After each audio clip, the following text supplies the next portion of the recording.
Discipline එහෙම නැත්නම් සොයන් විනය කියන මාතෘකාව යටතේ අපි කරන දෙවැනි පොඩ්කාස්ට් එක තමයි මේක.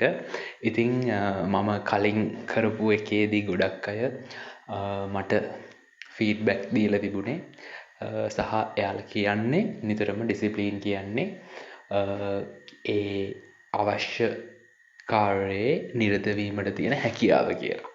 ඉතින් ඇත්තටම ඩිසිප්ලින් කියන්නේ ඒක නෙමෙයි.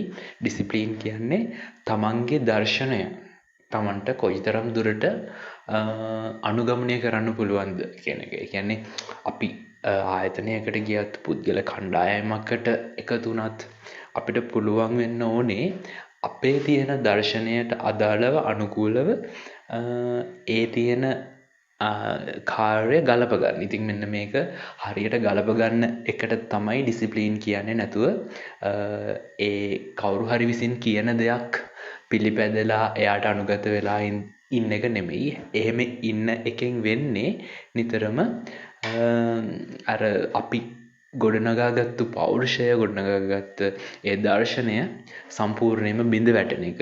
ඉතින් ඩිසිප්ලින් එකකදී හැමතිස්සෙම තමන්ගේ දර්ශනය තමයි ෆලෝ කරන්න ඕනේ.